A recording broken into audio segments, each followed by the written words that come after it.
The NYPD has apparently arrested Frank James, who had been the sole suspect in the absolutely tragic, devastating shooting and smoke grenade attack that had happened in the New York subway system.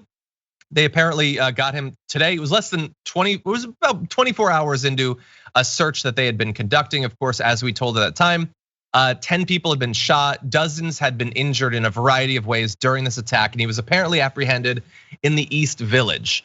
Again, we cannot say for sure that he is the actual perpetrator. From what I've seen so far, they haven't yet proven it to any extent, but he was linked to documentation of a van in the attack. And thank God that evidence was there, Yaz, because outside of that, I don't know how you would have caught this guy. He'd been wearing a mask. There's tons of chaos, tons of people running around. Cameras were down, yeah. Exactly. Yeah, I mean, look, you expect in New York there to be a lot of surveillance, but he might well have been able to slip out. The fact this is actually pretty amazing detective work here to be able to get him and to get him before any potential follow-on attacks. What do you think? Yeah, and there is a lot of evidence stacked against him in this case, particularly, but I do hope that he at least gets due process after all is said and done. That's the least that we're all entitled to that, but it doesn't always happen the way it should.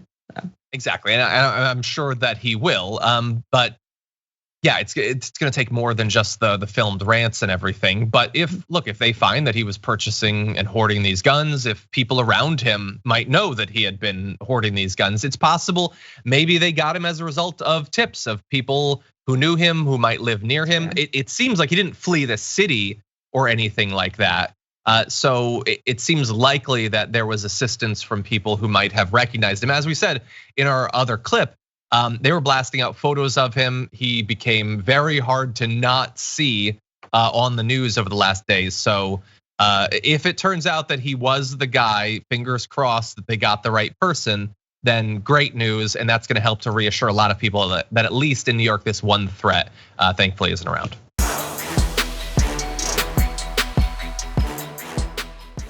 Check out the Damage Report podcast each day, wherever you get your podcasts, whether Pocket Casts or Stitcher or iTunes. You can join me as I give you the news and stories you want, with a range of co-hosts and interview guests jumping in on the fun each day. Again, that's the Damage Report, wherever you get your podcasts. And if you get them at iTunes, don't forget to rate and review. Sometimes I'll read them live on the show.